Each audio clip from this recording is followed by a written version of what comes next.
Vale, la primera parte del notebook es básicamente pues, el mostrar que las distancias, a medida que vamos aumentando las dimensiones, empiezan a comportarse de manera más bien rara. Sí, o al menos uno intuitivamente pensaría que da igual cuántas dimensiones tiene un espacio, si algo está cerca, pues está cerca, y si está lejos, pero que aumentar el número de dimensiones no va a hacer que al final acabe estando todo más o menos en la misma vecindad, cosa que sí sucede. Vale, aquí básicamente lo que he hecho es calcular un conjunto de, bueno, básicamente son nubes gaussianas de datos con 1000 ejemplos, ¿sí? A las que he ido añadiendo dimensiones. He empezado con 20 dimensiones y he ido aumentando de 20 en 20 hasta llegar a 300 dimensiones. Y lo que he hecho después es normalizar los datos. Sí, en este caso, la función esta del scikit-learn, el makeBlobs, nos crea datos que están en el rango menos 10, 10, pero digamos que cada atributo puede estar puede tener cualquier rango. Una cosa que es importante cuando uno trabaja con distancias es que todos los atributos tengan el mismo rango de valores para que también depende muchas veces de los métodos, pero sobre todo en Canvas Neighbor, en el que trabajamos con distancias, que la magnitud de los valores de los atributos no sesgue cuál es la vecindad o cuáles son los ejemplos que recuperamos, ¿no? Si tenemos una dimensión que va de 0 a 500, pues si trabajamos con distancias, le asignarán más peso, será al revés, será menos peso que una distancia que va entre 0 y 1, ¿no? Pues si tenemos 2 puntos y el valor 30 en uno tendrá, si va de 0 a 500, tendrá un peso diferente que el otro que no puede tener un valor más grande que 1. Y si normalizamos, pues pondremos todo en la misma escala, digamos que el espacio será homogéneo en todas las direcciones, en todas las dimensiones, y eso hará que pues, la distancia no quede sesgada por esa circunstancia, que tengamos diferentes escalas. En este caso lo que hacemos básicamente es escalarlo en el rango 0, 1 y todas las dimensiones tienen exactamente el mismo valor máximo y el mismo valor mínimo. Bueno, después calculo la matriz de distancias. Sí, la matriz de distancias se puede calcular directamente multiplicando la matriz de datos. ¿Sí? Si os acordáis, calculábamos la matriz de varianzas y covarianzas multiplicando la matriz de datos transpuesta por la matriz de datos, pues lo hacemos al revés, tenemos la matriz de distancias. Multiplicando de una manera tenemos matriz de varianzas y covarianzas, multiplicando de la otra manera tenemos la matriz de distancias. Vale, le aplico la raíz cuadrada simplemente para tener la distancia euclidia. Digamos que haciendo esta operación tienes la distancia euclidia. Digamos que si quieres una distancia diferente, obviamente no se debe multiplicar la matriz por la matriz transpuesta. Pero esto nos calcula la distancia euclidia haciendo la raíz cuadrada. Y lo que hago básicamente es hacer la media de todas las distancias de los 1000 ejemplos. La matriz de distancias, digamos que hago más, digamos, lo podría hacer eficiente y solo hacer el cálculo sobre la triangular superior o el triangular inferior, pero digamos que al final la media no va a variar, no va a variar demasiado porque también están los elementos de la diagonal, que son todo cero, no va a variar mucho si lo hago así o lo hago, digamos, un poco más eficiente. Simplemente es para mostraros cómo va cambiando las distancias. Vale, y esta es la distancia media de ejemplos dependiendo del número de dimensiones que hay. ¿Sí? Cuando tenemos un número de dimensiones pequeñas, la distancia pues está en 0,40 más o menos.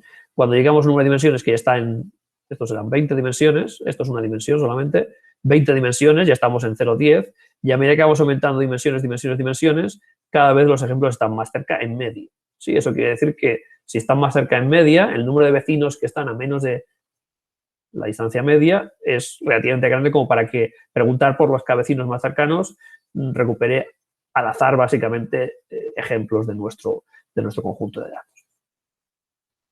Igual, digamos, están en una vecindad en la que hay tantos vecinos que simplemente elegir uno u otro está eligiendo por el quinto decimal, lo cual hace que simplemente no tenga mucho sentido preguntarse si alguien es vecino del otro, porque no hay suficiente distancia como para distinguir realmente una vecindad. Vale, cuando si tenemos muchas dimensiones, a medida que añadamos dimensiones, bueno, pues el número de vecinos que recuperemos dejará de tener sentido y este método dejará de funcionar. Al menos el error que cometerá irá aumentando a medida que vayamos aumentando el número de dimensiones. Vale, la segunda parte es básicamente para que veáis cuánto tiempo tarda la predicción de ejemplos en Canvas Neighbor, que es, digamos, el talón de Aquiles que tenemos si tenemos un conjunto de datos suficientemente grande. Lo que hago aquí es ir aumentando el tamaño del conjunto de datos, ¿sí? Y calcular el tiempo que tarda en hacer la predicción de 10 ejemplos. Y lo hago varias veces para tener más o menos una estimación del tiempo medio de la predicción de esos 10 ejemplos, pero bueno, podríamos dar solamente uno, digamos, habría más variación, pero tampoco varía mucho el tiempo.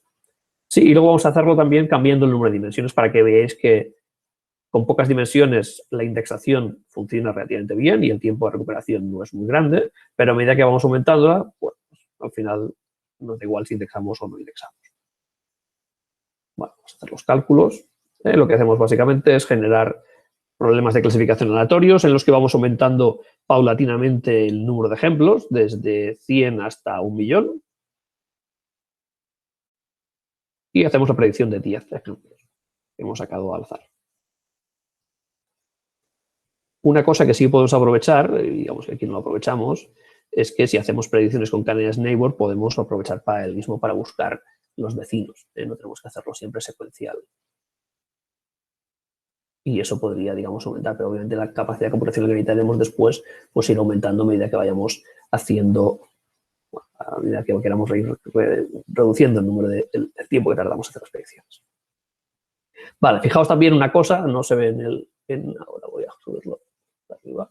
Sí, esta escala está hecha en log-log, ¿sí? Si no, no veríamos, se dispararía.